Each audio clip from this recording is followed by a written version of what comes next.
This is News 6 Tonight.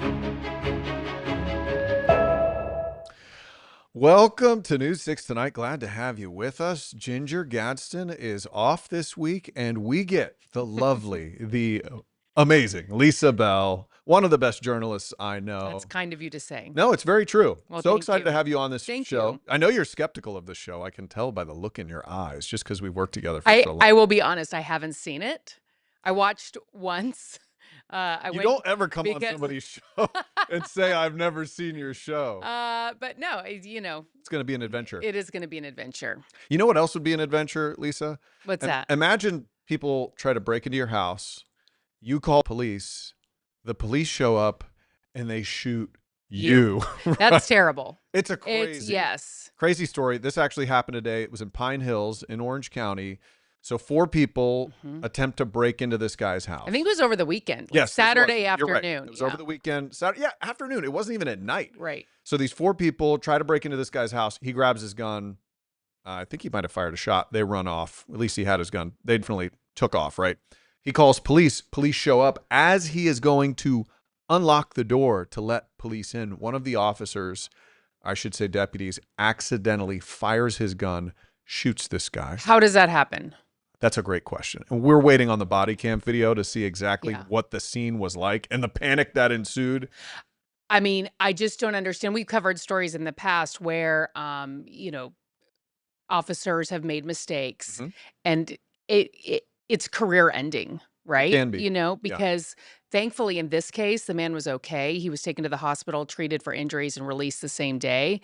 And we're assuming that it's a male homeowner. I don't know if we're I clear think on it said that. male in the report. But you know, this could have ended so much worse. I mean, Can you imagine? he could have been killed. Someone else could have been killed. I don't understand how a trained law enforcement officer accidentally fires their gun at someone who has called 911 for help. Yes. And there, you know, when you learn to shoot a gun, you learn to keep your finger off the trigger until you're ready to actually pull it. So how that happened, I have no idea. But I can tell you this. Neighbors in that community are nervous about calling police. Well, when they're in a automatic. strained Okay, so situation. you know, this was in the Pine Hills community already. Law enforcement agencies in our community have worked so hard to try and build trust, build relationships, particularly in communities reach like out that. to us. You know, if you see something, say something. We are here to help you. And so they call for help, and this is what happens. Yeah. And here's one of those neighbors. Let's listen. It seems like they shoot first and ask questions later.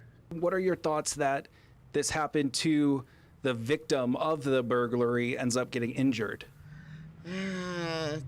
You know, kind of makes people not want to call the police if something's going on because you don't know what may happen to you, you know? She raises a very good point. And, you know, my thought was when officers arrived, if that homeowner still has his weapon nearby or on him, I mean, we've covered stories where, you know, officers have then felt in fear of their life and have opened fire and, you know, trying to protect their life. So it raises a lot of concerns, questions.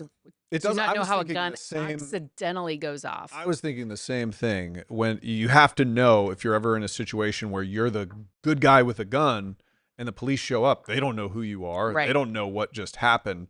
So you have to get rid of that gun. But it sounds like in this situation, guy was simply opening the door and a deputy gets shot. accidentally fired it. So again, as we said, the victim was injured, but he is expected to survive. That deputy is now on paid leave. Good to see you tonight, Rail Stalker. Thanks for joining us. And unfortunately, the 4 suspects who tried to break into this guy's house, they are still out on the there run. On the run. Yeah. Well, hopefully we'll get some resolution to that as well as figure out exactly what happened in this case. I don't think that the sheriff has spoken publicly about this. haven't heard him say Sheriff John Mina. So I know that our reporters, Troy Campbell, has been asking for more information from the sheriff's office. So hopefully we'll get some more on that.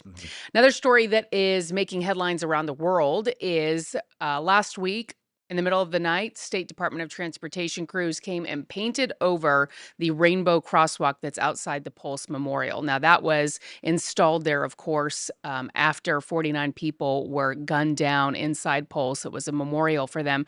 But also it comes on the heels of the U.S. Transportation Secretary announcing that there can be no crosswalks like that. And, you know, they've all got to be basically No black and political white. messages. No political messages, no rainbow crosswalks.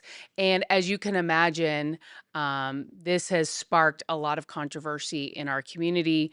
A lot of people really heartbroken by the removal of that. We've been covering people continue to go out there, repaint it, use chalk, whatever. And so for 3 times now, state crews have come and removed that. Our Mike Valenti was out there earlier today, and he was speaking with people who are really upset by what's happening. Covered in chalk, this man, who asked us not to use his name, said he's committed to showing up here every day if he has to. I'm not a member of the gay community, I'm not a member of the Puerto Rican community, but I'm a member of the Orlando community, and I want to help show that, they're not alone, and we're all in this together. This latest gesture of support comes after FDOT's latest attempt to rid the crosswalk of rainbow colors. James Houchins filmed their work at about 12:30 Monday morning. What was your first reaction? I was upset. I was like, we didn't paint it. It's just chalk. This is the 3rd time FDOT workers have covered the crosswalk. The first was last Wednesday night, when Orlando city officials say they were caught off guard, claiming they had no advance notice about FDOT's intentions. An FDOT spokesperson argued that this is only about adhering to traffic safety standards. Orlando Mayor Buddy Dyer called the actions callous and cruel in a statement last week. We asked, but he was not available to talk to News 6 Monday, as this back and forth between FDOT and his residents lingers. Okay, so that's not the only place that's being painted over right now. Since that controversy came to light, we've been receiving a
all of this costing? They spent a lot of money to study this, to paint it green and white, and now they're out there painting over it black and white.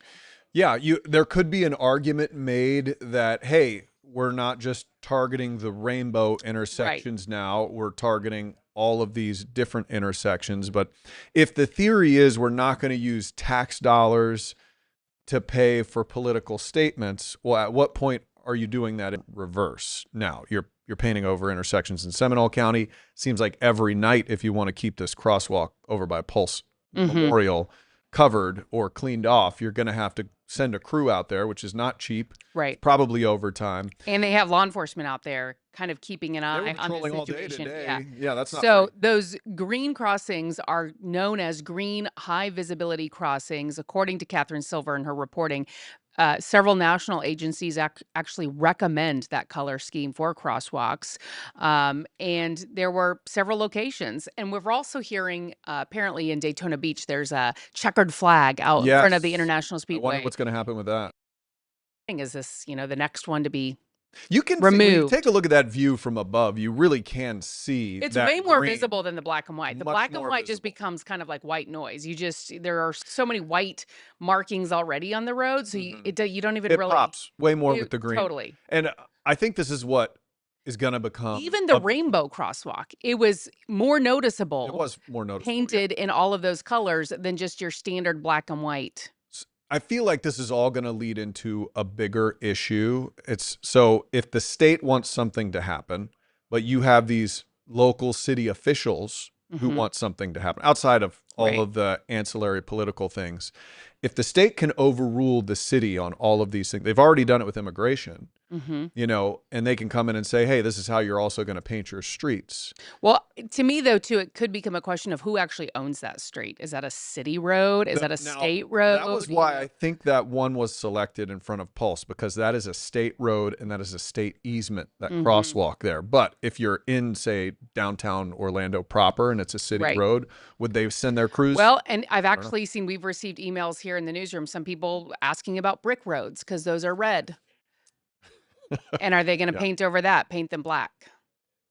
I don't know. That would take some work. That would take a lot of paint. Yes, There yes, are a lot it of would. brick roads. Hey, yes. so we interesting day of stories for sure, and it does not stop here. We're going to take a quick little break. Actually, no, we have one more story in this block. Man, this block is action packed. All right, let's talk about tourism in the state of Florida, because we know it's the straw that stirs the drink Right. around here, correct? So a huge percentage of the people who work here work in the tourism industry.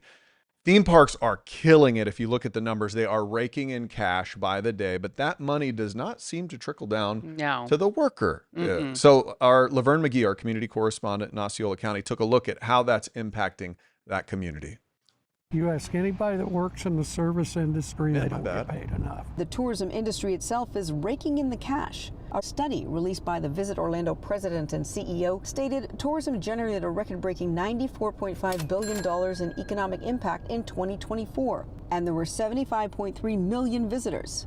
According to the study, about 468,000 jobs are in tourism.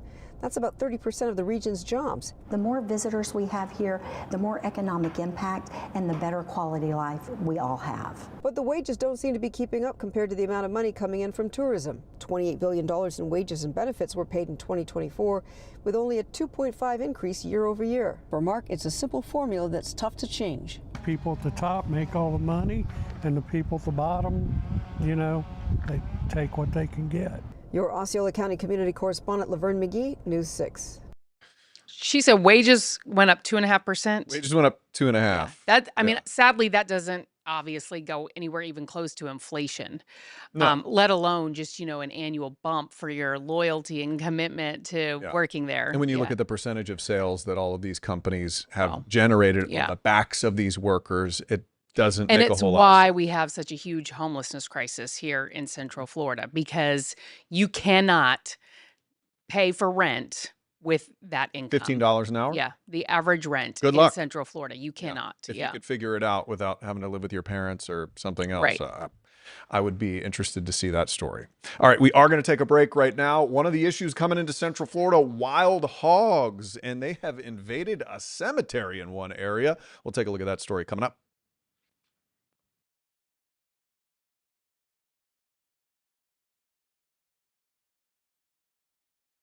Welcome to News 6 Tonight. We are so thankful that you're joining us here wherever you found us. Yeah, you know what this tells me? If you have made this your new streaming destination, it tells me you're smart. Also, good looking. Because you chose to watch the news in a different way. That makes you really smart.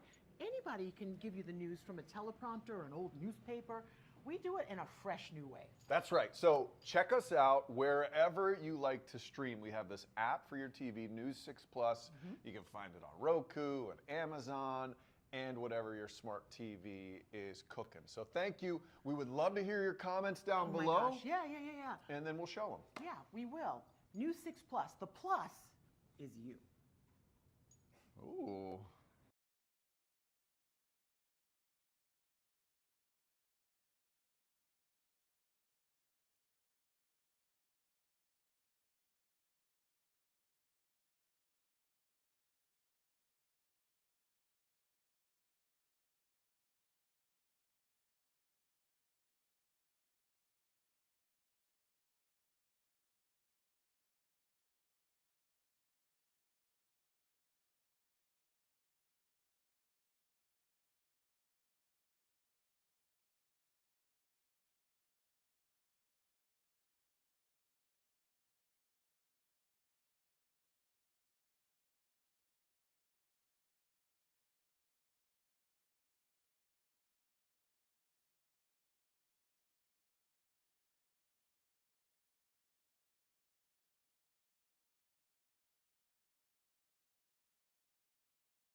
Welcome back. We have gone hog wild in parts of Central Florida. I know. So we've covered stories in the past of hogs, wild hogs, tearing up yards, tearing up, subdivisions, beautifully manicured places. Well, now we want to take you to Flagler County, where there is a cemetery that has been destroyed. People liken it to a hurricane tearing through that area. And it's all because of hogs. And I really think you have to see the video and then we'll talk about it. Wild hogs are apparently to blame for this mess that's been left behind at a Palm Coast cemetery. Say it's like a hurricane happened. It was over the weekend. Just unbelievable, the destruction that they did. As of right now, the actual graves haven't been disturbed, but the hogs are starting to dig deeper. They root down about 12 inches. And this is the part of the cemetery you see when you first pull in. Now, some believe that recent construction projects going on around this part of Flagler Beach and Palm Coast are forcing the wild hogs to look elsewhere for food. Apparently, it's become such a big problem in this area that it took the cemetery over a week to find a trapper who could even fit them in their schedule. We're looking at a few $1,000s or better just between hog trapping and restoring the cemetery back to the way it was. Could you imagine if you're the manager of that cemetery and you pull up to work one day and you see that? I mean, Your Your one first- job is to make sure that doesn't happen. right. And then you've got to figure out, well, how this happened, what happened, And I don't know what wild hogs eat. Like, why are they tearing up the grass? I think they're rooting around to get worms and bugs in there. What and how many are there? Because that's a lot of damage. Okay, so I did a story on this in Lake Nona as a pack of wild hogs was terrorizing this neighborhood at night. And when you bring in one of these trappers, it's complicated. A lot of these guys just do it for fun. They like to eat the meat and hunt the hogs, right? And so they have to figure out the location where the hogs are coming in. They set up trail cams to figure out that. And then so they do that for a few weeks. Once they think they have a good handle on it, then they put the little cages up because you have to catch them all in one fell swoop. And if you can't don't, just catch one. they're smart. Okay, you catch one, they will never run in that trap again. Okay. So that's what he told me. So you have to make sure you precisely do it and you get it to where Catch all them of them, all. you can catch the whole family. Got to catch them all. It's like Pokemon. Who knew? And I feel like I remember that story, and you had surveillance video or that the video of the cameras that they set up trying to track these, and it is kind of creepy when you see them, walking around at night. Yeah. People were worried to walk around because you don't want to. Well, yeah, if you have a small dog or something, I don't know what Yeah. they could do. They seem kind of Those little vicious. tusks Yeah. out there, they'll get you. Mhm. Another thing we've seen all over Central Florida is, the dream is to live on the lake, right? Or at Yes. least a little pond. For some people. Yes, for me, I've always wanted Right. to live on a lake. I love the idea. But there are some folks in Apopka who noticed, hey, our lake is getting higher, starting to creep up. It's kind of starting to cover my fence. And then, my sprinklers are getting covered. And they said it was fine for decades, but all of a sudden new developments have come in and now more water is headed their way. So our morning news anchor, Justin Warmoth, took a look at this situation and neighbors are nervous. 20 houses along this lake. Out of all of them, all their fences, their sprinkler lines, everything's already in the water. Mater blames what he called overdevelopment for the higher levels, since the lake wasn't a problem until new neighborhoods were built nearby. We didn't cause this issue. Right. That's the problem. But the city wants the neighborhood, which is one of 4 owners of the lake, to cover the $456,000 price tag for a permanent pump, billing all 142 homes in the subdivision. Mater says that's a tough sell, especially for those who aren't lakefronts. They don't see this lake unless they come for a walk. We don't have access to it, so you can't come over here and fish it. You can't walk on a trail over here to walk around it or do anything. So the sale's really, really tough. At a recent workshop, Apopka Mayor Brian Nelson pitched the plan as a cost-saving measure for homeowners. It would take the neighborhood off reclaimed city water and instead use lake water to irrigate their lawn.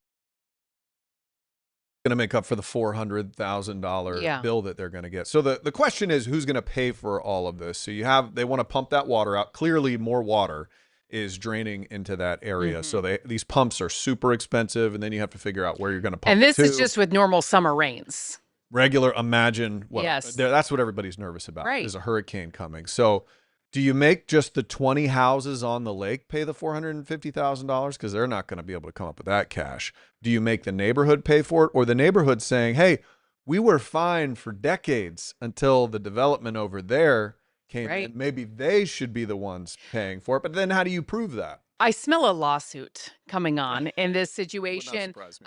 I would be angry though if you wanted to make me pay for it, yet I don't have access to the lake. If I'm going to be paid for that, I want access to the lake. Yeah. I want to be able to fish. I want to be able to send my kids down there and fish in it and all Wanna the be things. water skiing in But that I thing. guess it's private property, I guess, that butts up to the It's lake. a lake you can't even touch, is what that one neighbor was saying. Well, you can't even. and that water, when you see that video, is awfully close to that house there. Makes sense though. It's kind of a smart idea to use that lake water, and maybe we'll see more communities do that for irrigation purposes. Yeah, a good amount of them do. Yeah. But they don't always have the rights to Yeah. it. But yeah, that does save some money. But 450 grand. Sadly, though, we are seeing situations like that all over Central Florida. Communities that say they'd never flooded before are now flooding, and they blame development, they blame climate change, a whole host of things. Yeah, and these developers come in and they say, "Hey, we did everything exactly up to code." A lot of them have to build to where basically the entire neighborhood drains down into the middle and then seeps into the aquifer. But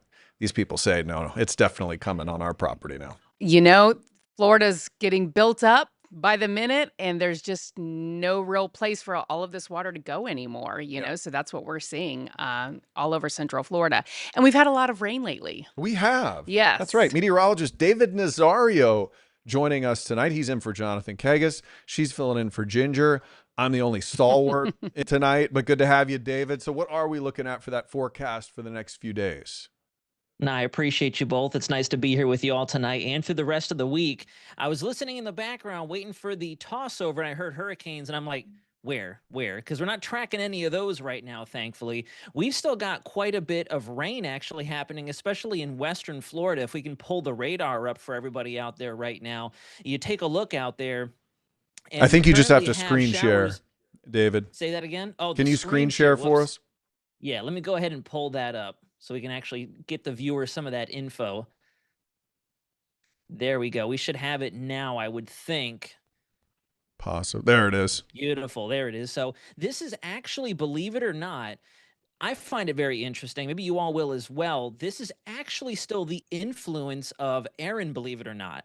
And the reason I say that is when it underwent the transition from being a regular old tropical feature out there over the Atlantic, you know, the warm waters, all the thunderstorms, it started to get a little taste of the jet stream up over the northern United States and become more of a broad mid-latitude low that you typically see during the fall and the winter time.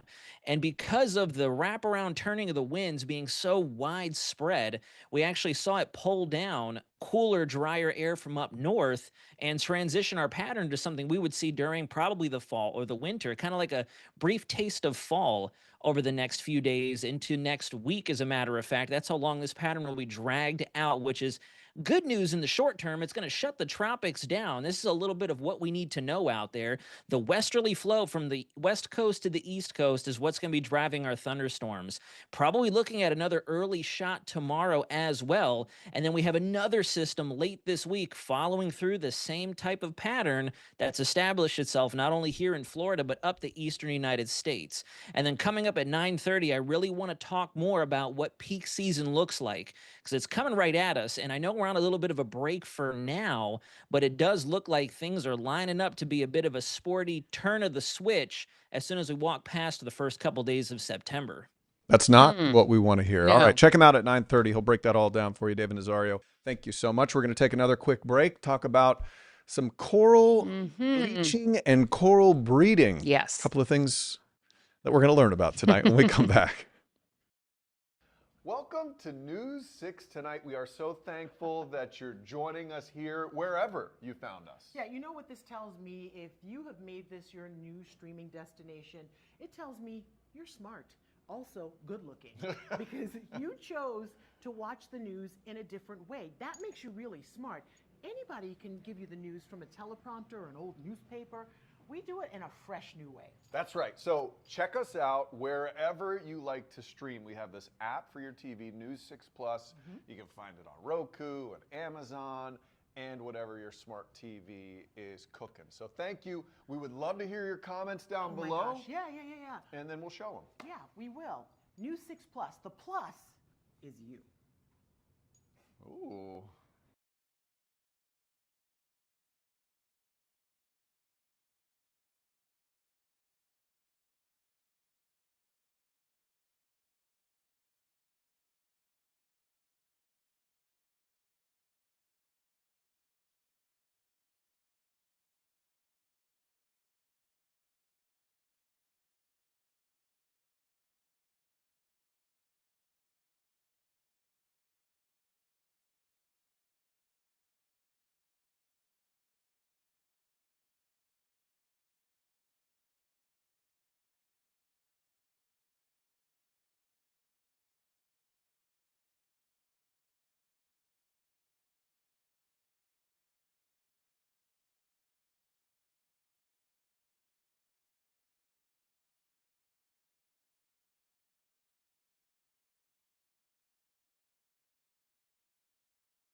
Welcome back to News 6 Tonight. So glad to have you with us. Glad to have the lovely thanks. Isabel. She's like my sister after all these years. It's wonderful to have you. Let's talk about coral bleaching. We know it's an issue. Oh, Seen it all over the yeah, place. just in Florida. heartbreaking when you see that. It Yeah. does. If you love to snorkel or Mhm. dive, it's beautiful. CBS took a look at this new process where they're genetically engineering coral to be able to resist some of these hotter temperatures. Let's take a look. To give coral reefs a fighting chance, Dr. Jamie Craggs is helping them make babies in his London lab filled with tanks of different coral species. By controlling light, temperature, and other conditions, he mimics the ocean's natural cues to trigger spawning. Every combination of egg and sperm creates new genetic recombination through the fertilization process. Craggs says it's a better survival strategy than traditional coral farming, which breaks off pieces of coral to regrow, a quick fix that creates identical clones. So pretty fascinating stuff. I did not know coral could breed, but Yeah. you get the lighting just right and you play some Barry White, the magic happens. And that is how we do this show. Yeah. Isabel, Thank you. good having you. Thanks. We'll see. She's been going to be here wonderful. all week. We'll see you at 10 o'clock.